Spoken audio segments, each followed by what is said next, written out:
Martes, di manong tinanggihan ng Pilipinas ang hiling noon ng China na magsaliksik sa Benham Rice na pinaniniwalaang hitik sa likas na yaman.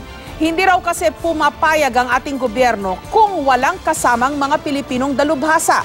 Kaya nagtataka ang DFA o ang Department of Foreign Affairs kung bakit 3 buwan na naglibot doon ang barko ng China. Bukod sa Benham Rice, mainit ding pinag-uusapan ngayon ang tila militarisasyon ng China sa West Philippine Sea na nauna na nitong itinanggi. Inaasahang pag-uusapan ang sigalot sa West Philippine Sea sa ilalatag na bilateral mechanism ng Pilipinas at ng China sa Mayo. May report si Jam Sisante. Taong 2015 at 2016 nang subukan umanong hilingin ng China sa ating bansa na payagan silang magsagawa ng maritime scientific research sa Benham Rice, isang underwater plateau na bahagi ng exclusive economic zone at extended continental shelf ng Pilipinas na pinaniniwala ang mayaman sa natural resources tulad ng gas at mga mineral. Ayon sa Department of Foreign Affairs, tinanggihan nila noon ang hiling ng China. Hindi raw alam ng DFA kung anong ginawa ng Chinese research vessel na naglabas-masok sa Benham Rice mula Nobyembre noong nakaraang taon hanggang nitong Enero. The usual reason, sir, for the denial is the non-involvement of Filipino scientists in the conduct of the marine scientific research. So kung walang Filipino scientists, we don't allow? Yes, sir. And that is a absolute requirement. This is part of the conditions of the Philippines as well as it is included in the conditions in UNCLOS, sir. Aminado si National Security Advisor Hermogenes Esperon Jr. na walang opisyal na permit na ibinigay para sa pagpasok ng Chinese vessel sa Benham Rice. Pero ang kanyang ipinunto, may freedom of navigation at innocent passage ang mga barko ng ibang bansa at may imbitasyon din daw si Pangulong Rodrigo Duterte sa mga karatig bansa na dumaan sa Pilipinas. The President has indeed invited foreign ships to come in, even make a call on our ports. So that would include the reserves. So if and this particular vessel is part of that permission.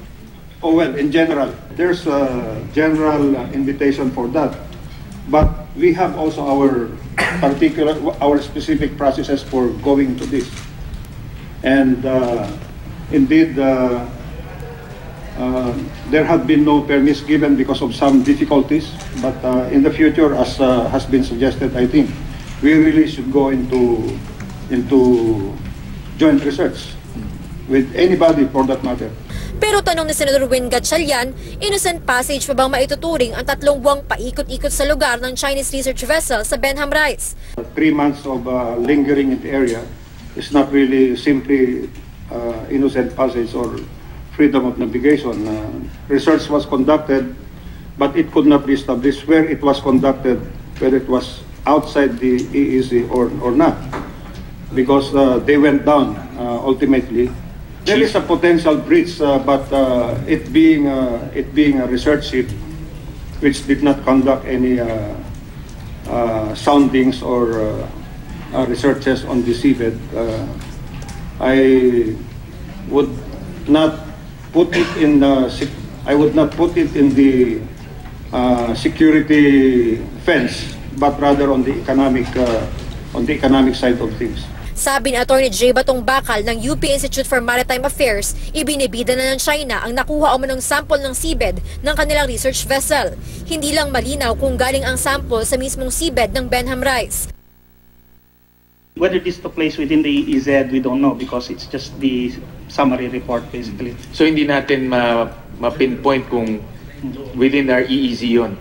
No, not with that information. That is a report of the activity, yes. But it can be anywhere. That should be something that our DFA then would ask specifically from the Chinese. Right. Given that this information, there are samples taken, we want to know where. If we're taking samples of the seabed and they reveal basically mineral content, and natural gas calculates, you could argue that it is already taking exploration. Yeah.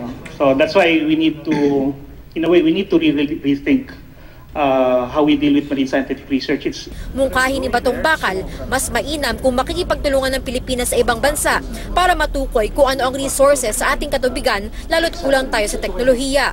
Pero dapat daw ay may kasamang Pilipino sa mga pag-aaral na ito. Bukod naman sa issue sa Benham Rice, mainit din na yung pinag-uusapan ang tila militarisasyon ng China sa mga artificial islands sa West Philippine Sea. Kabilang narito ang Subi Reef, Mischief Reef at Fiery Cross Reef na pare-parehong tinayuan ng defense facilities ng China.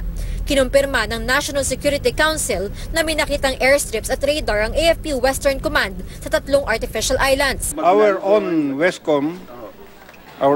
Western Command have pictures similar to that. Okay.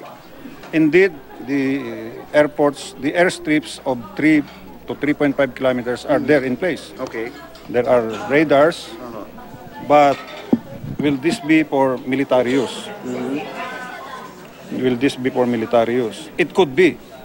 At base sa mga litratong ito, may isa sa katuparan na raw ng China ang planong makumpleto ang naval, air, radar at defensive facilities sa Spratlys. Kaya nilang pabagsakin kahit anong eroplanong dumadaan dyan kung gusto nila. No? Kung sakaling magkasamaan ng relationship, for example, pwede nilang matreten yung ating mga eroplano. Pinapaklaro pa ng DFA kung para saan ang mga itinayo sa 3 reef. Pero nauna nang tinanggi ng China ang alegasyon na minamilitarize nila ang West Philippine Sea.